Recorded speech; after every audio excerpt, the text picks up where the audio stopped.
Kalau memang benar bersumber dari Tuhan yang sebenarnya, Tuhan yang sesungguhnya. Tentunya agama ini bukan hanya sebatas konsep atau formulasi kehidupan yang kosong ya, tapi juga disertai dengan power, kekuatan dan kekuasaan untuk mewujudkannya. Berupa program kerja dari kerajaan Tuhan, Sang Penguasa langit dan bumi ya, untuk mewujudkan peradaban surga di kehidupan bumi alam ini. Salam segala salam, jumpa lagi dengan saya Kang Raga. Pemirsa, semoga kalian senantiasa dalam keadaan sehat dan berbahagia ya.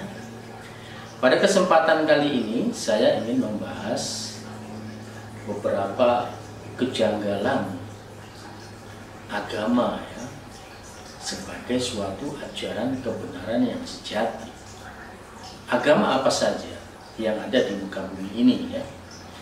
Agama Yahudi, agama Hindu, agama Buddha, agama Nasrani, agama Islam, dan agama-agama yang lainnya.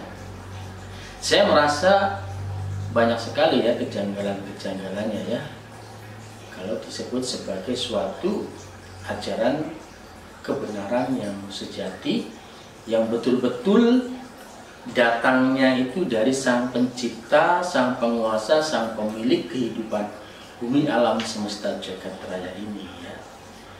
Disebut sebagai suatu ajaran kebenaran yang sejati, yang betul-betul datangnya itu dari Sang Pemilik alam semesta jagat raya ini, kok rasanya janggal sekali ya. Pertama, jika benar bahwa semua agama itu datangnya dari Tuhan yang Maha Tunggal, artinya bahwa Tuhan di kehidupan bumi alam ini satu dong ya, hanya satu, Maha Tunggal ya. Jadi otomatis dengan ketunggalan atau kemahatunggalan atau benar-benar Maha Tunggalnya Tuhan ya, Sang Pencipta, Sang Penguasa, Sang Pemilik kehidupan alam ini, tentunya ajaran-ajaran yang diturunkan ya kepada para rasulnya, kepada para utusannya ya, kepada para wakilnya ya, yang ada di kehidupan dunia ini tentunya sama ya. Jadi antara agama yang satu dengan agama yang lainnya ini tidak saling bertolak belakang ya. Misalnya dalam nama Tuhan itu sendiri ya, sebutan ataupun nama panggilan dari Tuhan itu sendiri itu berbeda-beda antara agama satu dengan agama yang lainnya, itu berbeda ya. Memang Tuhan itu pemilik seluruh nama ya, pemilik segala nama yang ada di kehidupan ini adalah miliknya ya. Tapi tetap yang namanya Tuhan itu memiliki jati diri ya. Jati diri sebagai Sang Hyang Maha Tunggal ya, tetap memiliki satu nama ya. Nama saya umpamanya ya, nama saya itu Raga Satrio Nurtoyani, ini nama jati diri saya ya. Nama jati diri saya.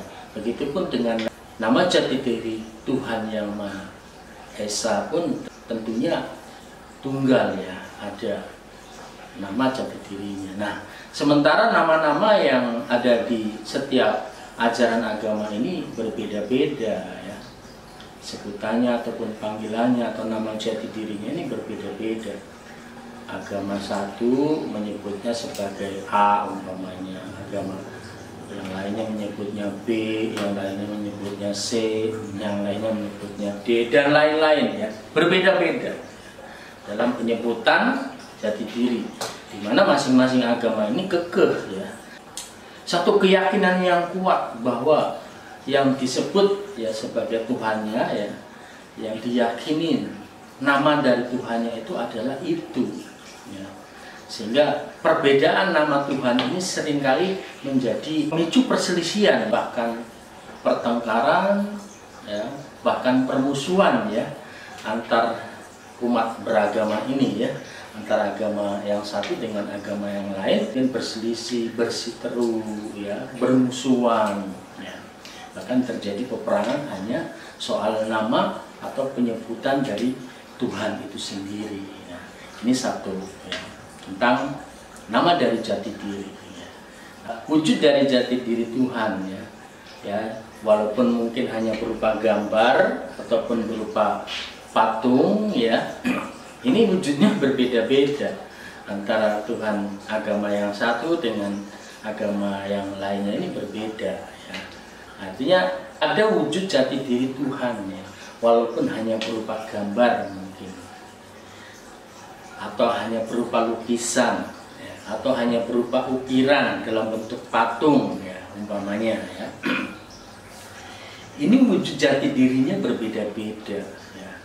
Nah, padahal Tuhan di alam semesta jagat raya ini itu maha tunggal, satu, tidak mungkin lebih dari satu ya. Yang lain-lainnya mungkin ya utusannya ya, utusan Tuhan ya. Nah, itu dari jati diri dan nama ya. Kemudian dari ajarannya. Dari ajarannya ini seringkali bertentangan ya, dimana di satu agama ya ini diperbolehkan ya. Sementara di agama yang lainnya ini dilarang ya. Misalnya dalam hal makanan ya, umpamanya makanan dari binatang, anjing sebutlah umpamanya, ataupun babi ya. Nah, di satu sisi ya agama yang satu ini melarang keras, disebutkan di situ sebagai makanan yang najis, haram ya untuk dimakan. Nah, di satu sisi agama yang lainnya ini memperbolehkan. Itu seringkali ya ada bukan hanya makanan saja, tapi ada beberapa hal ya yang berkaitan dengan mungkin suatu tindakan ataupun sikap ya. Ini berbeda ya. Seharusnya kalau memang Tuhan itu satu ya, benar-benar berasal dari Tuhan yang satu ya, itu nggak mungkin berbeda ya. Jadi rasanya nggak mungkin gitu loh antara manusia satu dengan yang lainnya ini kemudian diadu biar berantem nih, biar bermusuhan, biar bertengkar. Jadi jika memang berasal atau bersumber dari Tuhan yang satu ya, ya otomatis semuanya sama ya. Yang ini dilarang, yang ini pun dilarang, yang itu pun dilarang ya. Nggak mungkin umpamanya yang ini dilarang, yang ini boleh, yang ini bebas umpamanya. Ini nggak mungkin gitu ya. Larangan Tuhan itu rasanya tidak jauh berbeda dengan larangan yang ada di suatu kerajaan ataupun di suatu pemerintahan negara ya. Jadi larangan tersebut berlaku untuk seluruh masyarakatnya, seluruh penduduknya ya. Seperti negara Indonesia ini ada satu larangan umpamanya, larangan mudik lah umpamanya ya. Larangan mudik ya, ini kan berlaku untuk seluruh warga masyarakat negara Indonesia ya. Berlaku bagi seluruh warga masyarakat, semuanya dilarang mudik. Nah, seperti itu. Tidak mungkin umpamanya larangan mudik ini hanya berlaku untuk umat Islam umpamanya. Nah, sementara umat Hindu, umat Buddha boleh ya, umat Nasraninya juga dilarang umpamanya. Itu tidak akan mungkin seperti itu. Jadi semuanya berlaku. Larangan tersebut berlaku bagi seluruh manusia. Dan kejanggalan yang sangat mencolok, yang sangat terasa sekali oleh saya adalah bahwa jika agama itu benar berasal atau bersumber langsung dari Sang Pencipta, Sang Penguasa, Sang Pemilik kehidupan bumi alam semesta jagat raya ini, dari Tuhan yang sebenarnya, tentunya bukan hanya sebatas merupakan konsep ya, atau formulasi kehidupan, tapi betul-betul di sini juga disertai dengan power ya, dengan power kekuatan dan kekuasaan untuk mewujudkannya ya.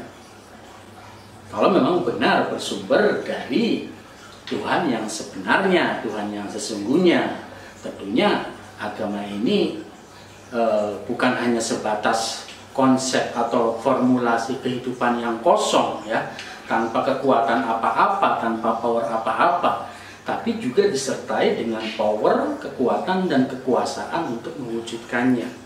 Berupa program kerja dari kerajaan Tuhan, Sang Penguasa langit dan bumi, ya, yang tentunya ini, wow, sangat luar biasa sekali ya, berupa program kerja untuk mewujudkan peradaban surga di kehidupan bumi alam ini.